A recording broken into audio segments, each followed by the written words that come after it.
If you're interested in productivity and profits, pay very close attention. As a manager, as a senior level executive, as a stakeholder, you must be able to recognize when the measures of an organization are driving the wrong results. Recently, the Washington Post CEO Fred Ryan was concerned about low productivity in the newsroom. He asked for Zoom records. He asked why there are fewer meetings on Fridays. He monitored badge swipes as he pushes for a return to office. Are these valuable measures that demonstrate what is necessary to create the results that you're looking for? I'm Justin Hitt with Inside Strategic Relations. In the case of the Washington Post, they are upset because the first half of 2022, they have taken a 15% hit compared to last year on their digital subscriptions, and they're measuring badge swipes. First off, you're going to get more done with focus on outcomes rather than activity.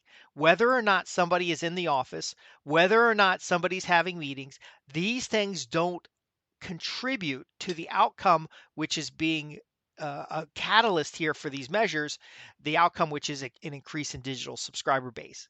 If you want to increase in digital subscriber base, you have to look at factors that influence the subscription base, including customer preferences, including ease and use of the site itself, including quality of content that would have the attraction factor.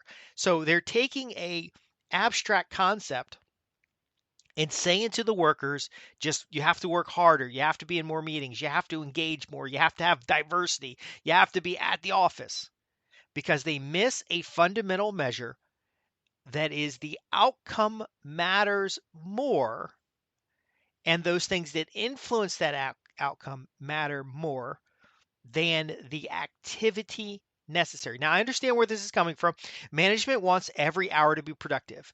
They believe they're buying 8 hours of your time, and then they want you to be productive. They want you to be in the seat. They want you to be working. Yet that manager's diddling around with metrics that don't really matter. They have a desire for innovation, but so much so that it stunts growth. So they want things done a new way. They want things automated. They want things done miraculously. We're the transformational change to this organization.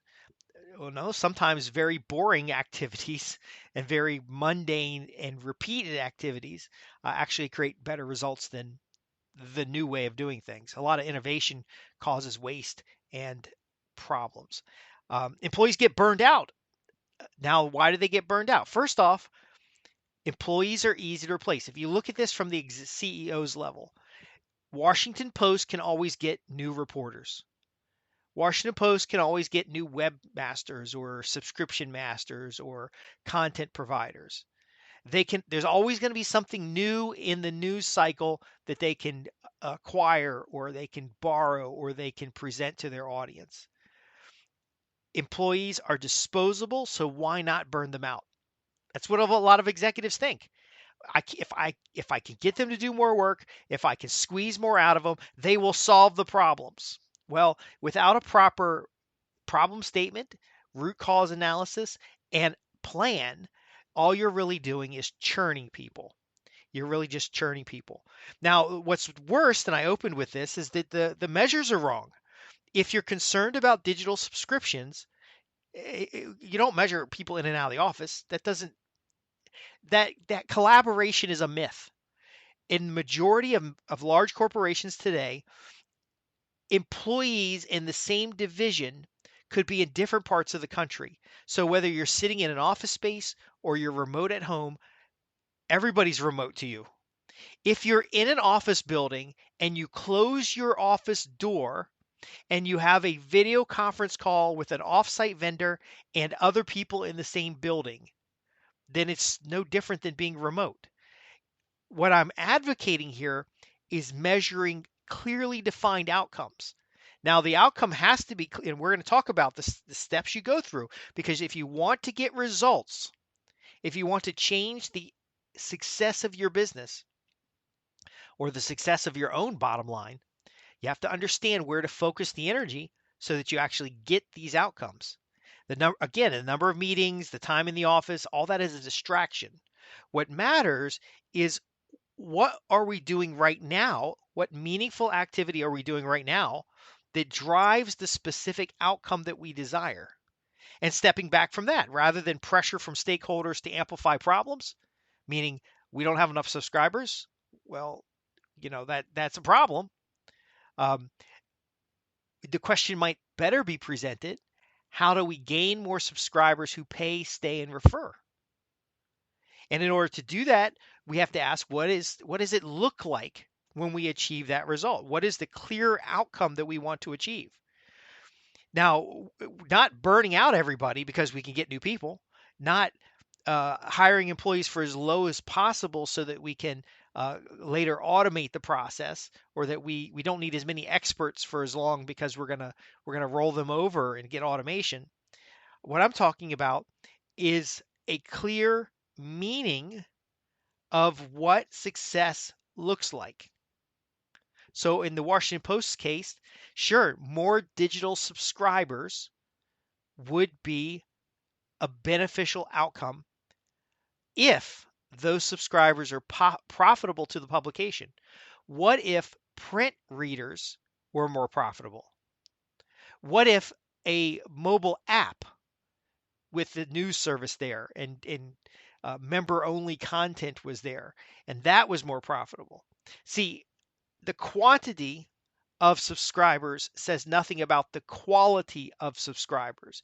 And the quality of subscribers is not impacted by whether you're in an office or not. Because when a customer calls in, they don't know where you're located. They don't know if you're offshore customer service or you're sitting in an office somewhere. And reporters, why would you want reporters in the office? I would want reporters out there in the story, traveling on location, interviewing individuals, that kind of activity so that you get the scoop and then your publication has value beyond other publications. But again, they haven't sat down and built out the user story.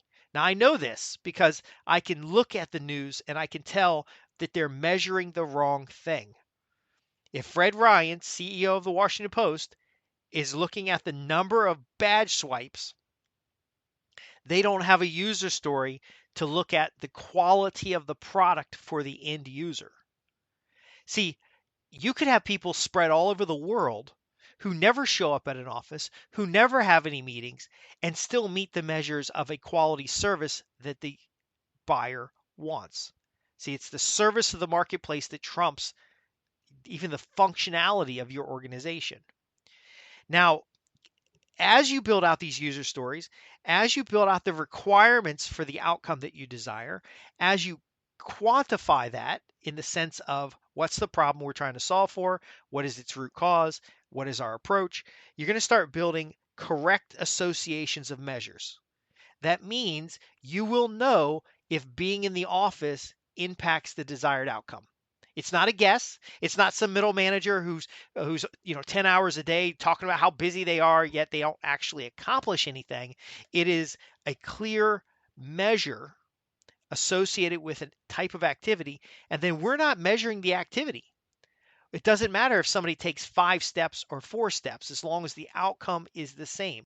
Now, again, you have to look at the risk management model here too. You don't want people taking shortcuts that compromise the quality of the product. If you have a law, rule, or regulation that your outcome must meet, you have to make sure that you meet that, and so you can roll back controls and have activities to make sure you're on track. But again, it's the outcome that matters more than the activity.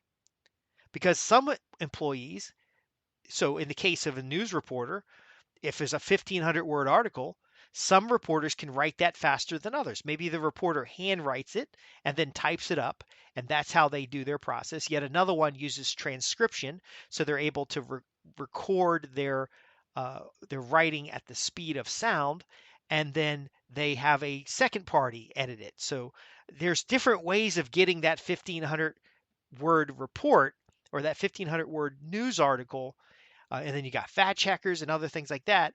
So measuring the actions, whether they've transcribed it or hand wrote it, has no value because, again, the outcome that you desire is the 1,500 word report, the 1,500 word news story. But what I'm advocating is beyond that. You need, in this case, to gain digital subscribers or to gain any subscribers, you need news stories that are worthy of the audience's attention because they have a lot of choices. And the measure really is external. So again, businesses are often distracted by these single dimensions. They're often focusing on action because it's easy to see, and they're ignoring the value of a multidimensional decision making process. So there's a couple elements in here that we can expand in another space, but essentially, are you clear about the outcome you desire? You're the leader, you're the boss. What is the outcome you desire? Now, is that outcome financially profitable, meaning you're going to invest fewer resources than you gain on the outside? Is it marketplace desirable?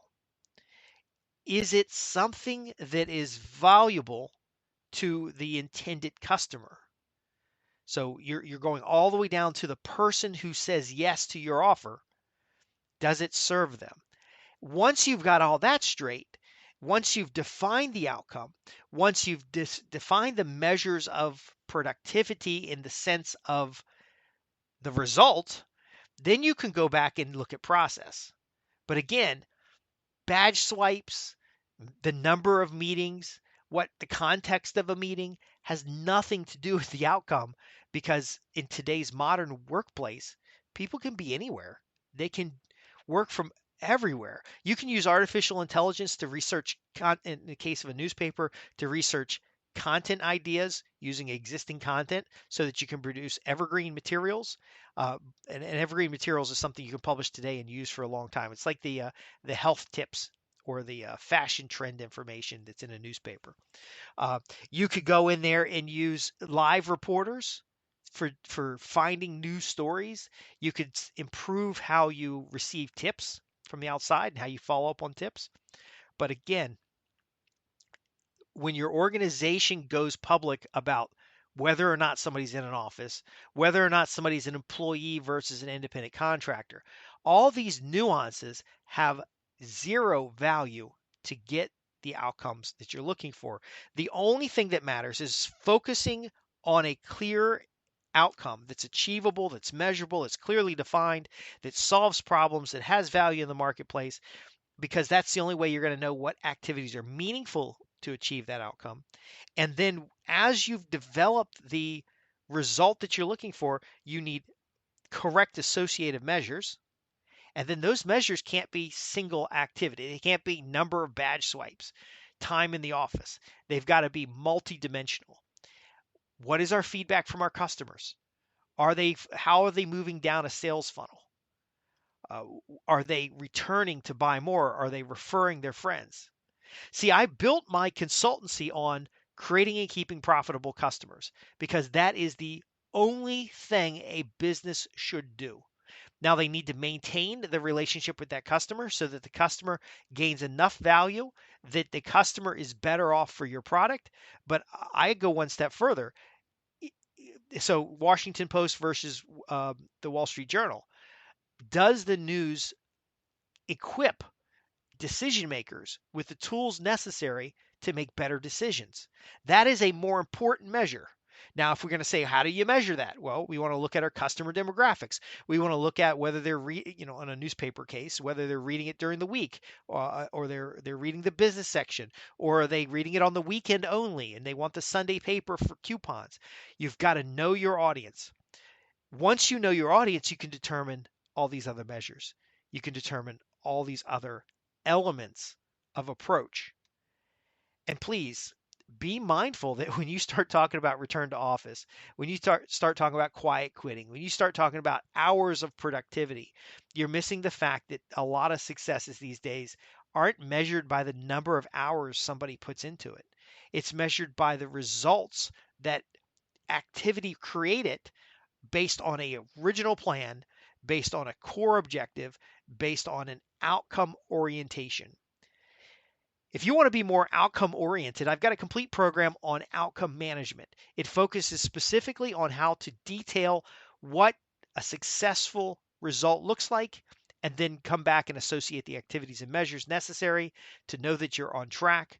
More importantly, it eliminates wasteful activity, a lot of the churn. In fact, you can cut half your middle managers with this and ultimately produce better results. More of your staff will be focused on the outcomes that you're looking for rather than all these residual activities, whether or not they're in an office or, you know, I don't understand. I just still don't understand because I've worked remote for so long why an employer would want an employee an hour in the car, half hour in the car every day to get to an office space when all the team building activities, when all uh, the outcome orientation, all the culture can be cultivated over remote distance. It's a little bit harder, and your employees will be more independent, but they'll be more likely to have the innovation, to have the clarity of mind in order to get the results you're looking for. So if you're looking for better outcomes, better results in a modern world, then I'm Justin Hitt with Inside Strategic Relations. Visit us at www.insidestrategicrelations.com. One word put together. Go to the contact page, ask your questions. And if you have specific questions about outcome management, I'll be more than happy to introduce you to a unique program that helps you facilitate this in your organization. It will add tens of millions of dollars to your bottom line over the next year or so, because what will happen is rather than focusing on all these auxiliary measures, kind of like a chicken with his head cut off, you'll be now zeroing in on the three or four critical factors, the two or three outcomes that must happen in order to set up a customer for long-term loyalty. The profitability measures. You may do something that the rest of your industry looks at and says is idiotic, yet it's producing profits time and time again while delivering a relationship connection with a customer that creates that long-term loyalty. This has been the Inside Strategic Relations podcast. I'll see you in the next podcast. Thanks for listening.